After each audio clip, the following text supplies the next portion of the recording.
ଜଙ୍ଗଲ ଭିତରେ ଖାଲଟିଏ। ସେହି ଖାଲରେ ହାତୀ ଛୁଆଟିଏ ଗଳି ପଡ଼ିଥାଏ। ଖାଲ ଭିତରୁ ଉପରକୁ ଉଠିବା ପାଇଁ ଛୁଆଟା ଭାରି ବିକଳ ହେଲା। କେତେ ବାଡ଼େଇ ପିଟି ହେଲା, ହେଲେ ଖାଲରୁ ଉଠିପାରିଲା ନାହିଁ। ସାହାଯ୍ୟ ପାଇବା ଆଶାରେ ହାତୀ ଛୁଆ ଏଣିକି ତେଣିକି ଚାହିଁ ଦେଖିଲା। କିଛି ଦୂରରେ କୁକୁରଟିଏ ବୁଦା ମୂଳରେ ଶୋଇ ରହିଛି। ହାତୀ ଛୁଆ ବଡ଼ ପାଟିରେ ଡାକିଲା, ହେ କୁକୁର ଭାଇ, ମୋତେ ଟିକେ ଖାଲରୁ ଉଦ୍ଧାର କର, ତୁମର ବଡ଼ ମଙ୍ଗଳ ହେବ। ବୁଦା ମୂଳରେ ଶୋଇଥିବା କୁକୁରଟିଏ, ତାର ନାଁ ଶାମୁ। ସେ ତାର ଭାଇ ରାମୁ ସହିତ ସେହି ବୁଦା ମୂଳରେ ରହୁଥାଏ। ଶାମୁଟା ଭାରି ଅଳସୁଆ, କାମଧନ୍ଦା କିଛି କରେ ନାହିଁ। ଏପରିକି ଖାଦ୍ୟ ଖୋଜିବା ପାଇଁ ମଧ୍ୟ ସେ କୁଆଡ଼କୁ ଯାଏ ନାହିଁ। ନିଜ ଭାଇ ରାମୁ ଯାହା ଆଣିଦିଏ ସେତକ ଖାଇ ଆରାମରେ ରହେ। ସଦାବେଳେ ବୁଦାମୂଳେ ଶୋଇ ରହିଥାଏ। ହାତୀ ଛୁଆର ଡାକରେ ଶାମୁର ନିଦ ଭାଙ୍ଗିଗଲା।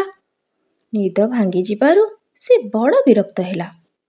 ରାଗିଯାଇ ହାତୀ ଛୁଆକୁ କହିଲା, ତତେ ମୋ ନିଦ ଭାଙ୍ଗିବାକୁ କିଏ କହିଲା? ତୁ ସେମିତି ଖାଲରେ ପଡ଼ିଥା। ପର ପାଇଁ ମୋର ଏତେ କଷ୍ଟ କିଏ କରିବ ମ? ହାତୀ ଛୁଆ ଯେତେ ବିକଳ ହେଲେ ବି ଶାମୁ ତା କଥା ମୋଟେ କାନକୁ ନେଲା ନାହିଁ। ସେତିକିବେଳେ ରାମୁ କେଉଁଠି ଥିଲା ସେଠାରେ ଆସି ପହଞ୍ଚିଗଲା। ହାତୀ ଛୁଆକୁ ଖାଲରେ ପଡ଼ିଥିବା ଦେଖି ତାର ନିକଟକୁ ଧାଇଁଗଲା। ତାକୁ ଖାଲରୁ ଉଠାଇବାକୁ ଚେଷ୍ଟା କଲା, କିନ୍ତୁ କୁକୁର ଛୁଆଟା ତ ଛୋଟିଆ ଜୀବଟିଏ। ସେ ବା ଏତେ ବଡ଼ ହାତୀ ଛୁଆକୁ ଉଠାଇ ପାରୁଛି କିପରି? ତଥାପି ମଧ୍ୟ ରାମୁ ନିରାଶ ହେଲା ନାହିଁ। ନିଜେ ନ ପାରି ସେ ଏଥର ହାତୀମାନେ ରହୁଥିବା ଜାଗାକୁ ଦୌଡ଼ିଗଲା। ସେଠାରେ ଯାଇ ହାତୀ ପଲଙ୍କୁ ଭେଟିଲା। ସେମାନଙ୍କୁ ସବୁ କଥା କହିଲା। ରାମୁର କଥା ଶୁଣି ହାତୀପଲ ସଙ୍ଗେ ସଙ୍ଗେ ଖାଲ ନିକଟକୁ ଦୌଡ଼ି ଆସିଲେ। ହାତୀମାନେ ଶୁଣ୍ଢ ବଢ଼ାଇ ହାତୀ ଛୁଆକୁ ଖାଲରୁ ଉଦ୍ଧାର କଲେ। ହାତୀ ଛୁଆର ଜୀବନ ରକ୍ଷା କରିଥିବାରୁ ସବୁ ହାତୀ ରାମୁକୁ ବହୁତ ଆଦର କଲେ। ରାମୁ ଆସି ଶାମୁ ଉପରେ ବିରକ୍ତ ହୋଇ କହିଲା, ଜୀବଟା ଖାଲରେ ପଡ଼ି ବିକଳ ହେଉଥିଲା, ତାକୁ ଟିକେ ସାହାଯ୍ୟ କରିବାକୁ ତତେ ହେଲାନି? ଏତେ କାହିଁକି ଅଳସୁଆ ହେଇଯାଉଛୁ? ଏଇ ଅଳସୁଆ ଯୋଗୁଁ ଦେଖିବୁ ଦିନେ ନା ଦିନେ ତୁ ବଡ଼ ହଇରାଣ ହେବୁ। ତଥାପି ମଧ୍ୟ ରାମୁର କଥା ଶାମୁ କାନକୁ ନେଲାନି।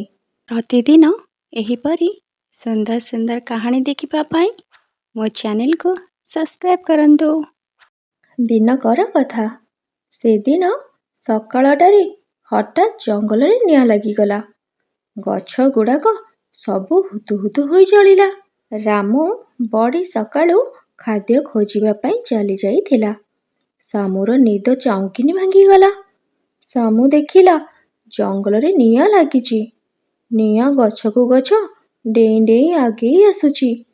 ତଥାପି ମଧ୍ୟ ଶାମୁ ମୁଣ୍ଡରେ ଚେତା ପଶିଲାନି। ନିଆଁ ଏ ବୁଦା ମୂଳକୁ ଆସିବାକୁ ଆହୁରି ଡେରି ଅଛି।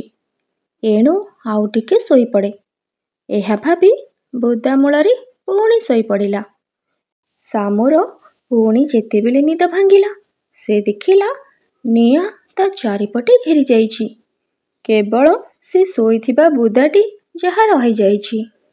ଆଉ ମାତ୍ର ମୁହୂର୍ତ୍ତକରେ ସେ ବୁଦା ମଧ୍ୟ ଜଳିଯିବ, ତା ସାଙ୍ଗରେ ଶାମୁ ମଧ୍ୟ। ଏକଥା ଦେଖି ଶାମୁ ବଡ଼ ବିକଳ ହେଲା। କ'ଣ କରିବ? ଏ ନିଆଁ ଘେରରୁ କେମିତି ଉଦ୍ଧାର ପାଇବ? ଏକଥା ଚିନ୍ତା କରି ଶାମୁ ଆଖିରୁ ଲୁହ ଝରି ପଡ଼ିଲା।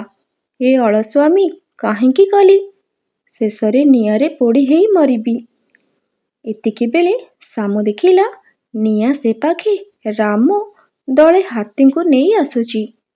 ସେମାନଙ୍କ ମଧ୍ୟରେ ଖାଲରେ ପଡ଼ିଥିବା ହାତୀ ଛୁଆ ବି ଅଛି। ଚାହୁଁ ଚାହୁଁ ହାତୀ ଦଳଟା ନିଜ ନିଜ ଶୁଣ୍ଢରୁ ପାଣି ପିଚକାରି ମାରିଲା ଭଳି ନିଆଁ ଉପରକୁ ଛାଡ଼ିଲେ। ପାଣି ପଡ଼ି ଅଳ୍ପ ସମୟ ପରେ ନିଆଁ ଗୋଟିଏ ପାଖରୁ ଲିଭିଗଲା। ଏକଥା ଦେଖି ଶାମୁ ଭାରି ଖୁସି ହେଲା।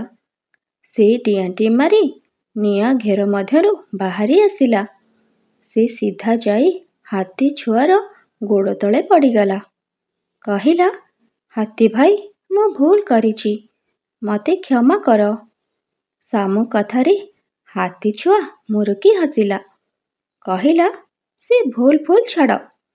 ଜୀବନରେ ଆଉ କେବେ ହେଲେ ବି ଅଳସୁଆମି କରିବନି। ଏହା ପରଠାରୁ ଶାମୁର ଅଳସୁଆମି ଆଉ କେହି ଦେଖିନାହାନ୍ତି।